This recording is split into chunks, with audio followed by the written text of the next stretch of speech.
Comment taper des drives parfaits, même en fade, c'est ce que je vais vous révéler dans cette nouvelle vidéo. D'ailleurs, nous sommes en direct du Golf des Arcs avec, j'ai l'honneur d'avoir à mes côtés le directeur du Golf des Arcs qui va nous parler et nous illustrer dans un instant un secret pour vos drivers. Et j'ai la chance d'avoir, j'allais dire mon fils, plutôt notre fils, puisque la caméra woman est avec nous. Donc, Elias, tout à l'heure, tu vas nous divulguer dans un instant les secrets pour driver parfaitement. Mais avant, je voudrais personnellement remercier Mathias de nous accepter ici sur ce merveilleux golf des Arcs. Et également, il y a une idée reçue. Beaucoup de golfeurs, j'entends autour de moi, dire que les golfs de montagne sont des golfs de chèvres. Qu'en penses-tu, Mathias? C'est effectivement une idée reçue. Faut savoir qu'on est à 1800 mètres d'altitude, qu'il y a un petit mois et demi, la neige était encore présente sur notre golf. On a des saisonnalités, l'hiver, l'été, et donc je trouve que c'est effectivement un grand manque de respect pour tous nos intendants qui travaillent d'arrache-pied pour que nos clients, nos membres puissent profiter d'un cadre parfait comme on a ici sur la station des Arcs. Donc dans cette série de vidéos, j'aimerais moi personnellement aussi vous offrir un petit tour du Golf des Arcs. Et dans cette première vidéo, regardez juste les 6 premiers trous.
Après ces belles vues, on voudrait juste vous expliquer quand est-ce qu'on peut faire un fade, puisque c'est quand même le thème principal de cette vidéo, où on va vous apprendre à driver parfaitement, à taper des drives parfaitement, plutôt en mode fade. Donc, Elias, quand est-ce que tu fais un fade, tiens, par hasard? Lorsque je veux que ma balle repose sur le fairway après ma mise en V. Ok. Ça c'est quelque chose de personnel, c'est-à-dire que lui, le fade est quelque chose de sûr. C'est-à-dire que personnellement, je pense qu'il vaut mieux aussi programmer et savoir faire un fade lorsqu'on a un gros danger à gauche. Là ici sur ce trou.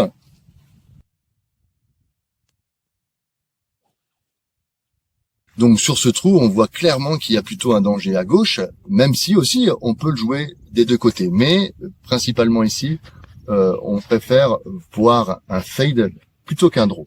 Donc la première, c'est quand on a un coup préférentiel, comme l'a dit Elias. La deuxième cause et la deuxième raison de devoir faire un fade, c'est lorsque on a plutôt un danger à gauche. Et toi, Mathias, quand est-ce que tu veux faire un fade, tiens? Peut-être quand on aura des petits problèmes dans son swing avec des grosses crises de hook. Du coup, je préférerais essayer de tenter un fade pour assurer et savoir où se trouve ma face de club et être capable de traverser ma balle en sécurité. Ok, et puis on peut aussi ajouter, par exemple, lorsqu'on a un gros vent de droite à gauche, eh ben on veut essayer de faire un fade pour contrer le vent. Là aussi, donc essayez de me dire, vous, quand est-ce que vous programmez un fade dans votre jeu? Lâchez-vous dans les commentaires. Je suis curieux de savoir, parmi ces raisons qu'on vient d'évoquer avec Elias et Mathias, lesquelles vous parlent le plus. Maintenant, on va passer à l'aspect technique, c'est ce qui vous intéresse le plus, et on va d'abord parler de l'aspect statique des choses, parce que si vous êtes mal placé devant la balle, il sera très difficile de faire un fade. Donc on a d'abord des choses statiques, donc des ajustements posturaux, puis on va parler aussi de certains ajustements dans votre swing. On est parti, mais avant, n'oubliez pas une chose, parce que 80% d'entre vous, vous n'êtes pas abonné à ma chaîne YouTube. Donc c'est comme je dis à chaque fois, c'est gratuit, rapide et indolore. Vous cliquez sur la petite cloche et vous cliquez aussi sur le bouton abonner qui s'affiche ci-dessous. Comme je le dis à chaque fois, si vous êtes motivé, vous allez le trouver. Et puis deuxième partie promotionnelle, je viens de créer un groupe Discord pour créer la plus grande communauté des golfeurs francophones dans laquelle on partage plein de conseils, dans laquelle vous allez pouvoir gagner des lots et dans laquelle vous allez même pouvoir trouver des partenaires de jeu. Donc vous voyez, vous avez tout à gagner. Le lien est juste dans les commentaires ou en description. On passe maintenant à la partie que vous attendez tous, la partie technique. Alors maintenant, place à la première partie, à la partie statique. Elias, toi, qu'est-ce que tu changes uniquement dans ton positionnement devant la balle? Délivre-nous tes petits secrets. Lorsque je veux faire un fade, je pose ma face de club vers ma cible et je mets mes épaules légèrement à gauche ainsi que mon stance. Comme ceci. Ok, merci Elias pour ce premier partage. J'aimerais juste ajouter par rapport à la position de balle. C'est-à-dire que vous avez l'habitude de mettre votre balle par rapport au talon. Si vous me suivez, vous savez que il faut savoir aussi votre jambe pivot. Donc c'est décisif par rapport à votre driving également. Et puis votre balle, j'aime qu'elle soit un peu excentrée par rapport à ce que vous avez l'habitude de faire pour imprimer un peu cette friction à la balle et la faire tourner de gauche à droite si vous êtes un joueur droitier et de droite à gauche bien sûr si vous êtes un joueur gaucher. Maintenant, on va passer à l'aspect dynamique des choses. Alors, Camille, tu peux venir ici. Elias, toi, dis-nous un peu ce que tu essayes de faire dans ton swing lorsque tu veux réaliser un fade. Une fois que j'ai la bonne position de balle, dans mon stance ainsi que mes épaules et mon stance, j'essaye en premier lieu de faire sortir ma balle à gauche. C'est vraiment ma principale préoccupation. Et ensuite, j'essaie de tenir mes mains afin que l'effet s'opère. Ok, super. Alors, j'aimerais ajouter quelque chose également. J'aimerais que lorsque vous allez déplacer votre balle à gauche, comme je l'ai évoqué tout à l'heure, il est automatique que votre ligne des épaules va s'ouvrir légèrement. Et donc, comme dit Elias justement, lui, son intention est de faire partir la balle à gauche. Mais si vous êtes déjà ouvert des épaules, et peut-être même du stance, eh ben, cette balle va partir automatiquement vers la gauche. Donc ça, c'est très bien. Maintenant, vous savez que le golf, c'est pas, comme je dis, une cocotte minute et vous devez avoir 50 000 choses en tête. C'est pour ça que si vous simplifiez votre posture, derrière, il y a des choses dans votre swing qui vont se mettre automatiquement en place. Comme vous savez, je prône la personnalisation et l'individualisation de votre swing de golf.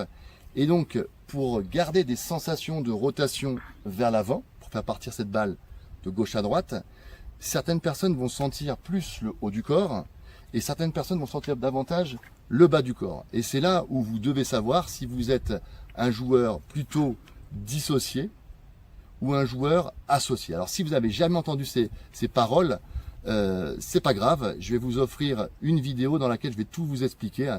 C'est simple, vous regardez également en description ou dans les commentaires, vous allez également trouver pour accéder à votre swing sur mesure.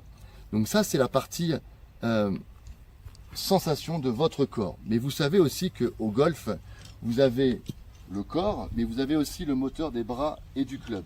Et certaines personnes préfèrent juste sentir la tête de club swinguer vers la gauche.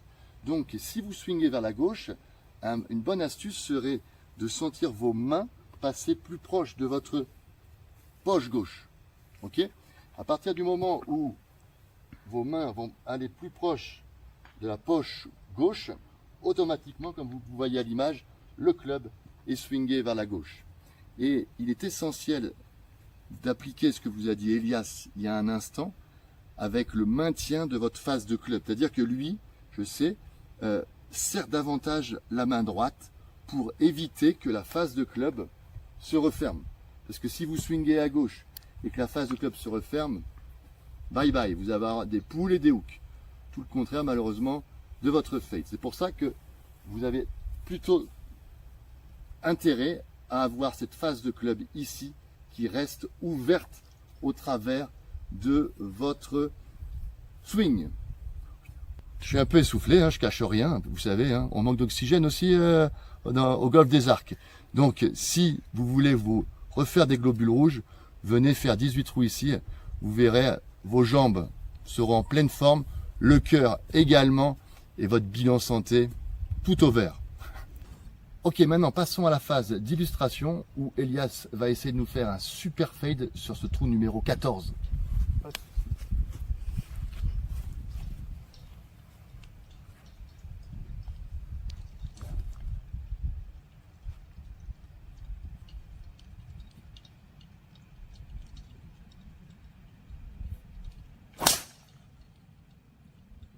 Ok, super fade.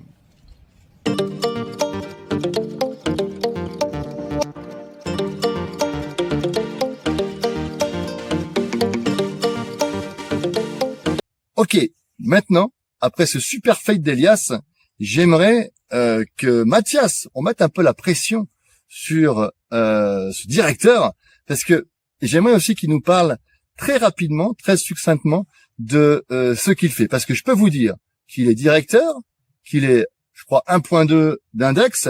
Déjà, peu de directeurs jouent aussi bien que cela, et ça, je tire mon chapeau.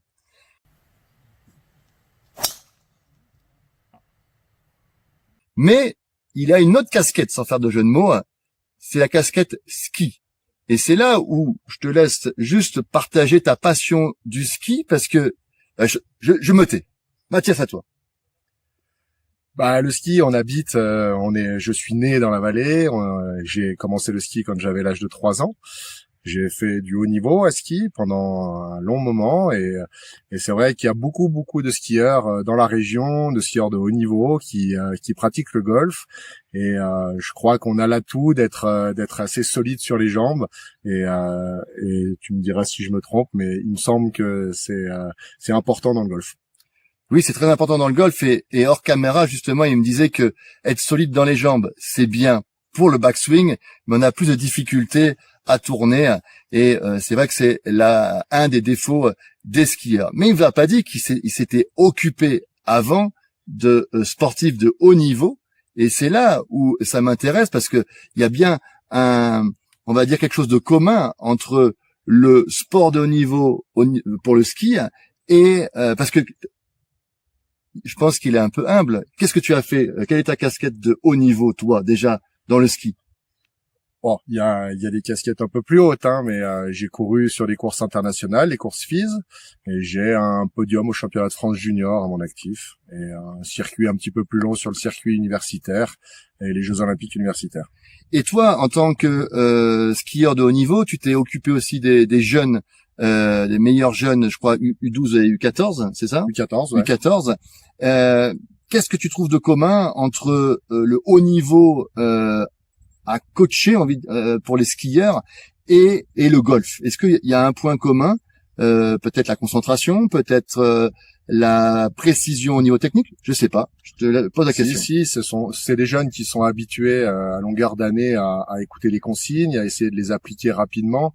Et c'est vrai qu'on a beaucoup de jeunes ici skieurs à haut niveau. Dans les catégories U14, mais qui jouent aussi au golf. Et c'est vrai que c'est des jeunes qui sont assez malléables et assez faciles à entraîner parce que très à l'écoute. Voilà.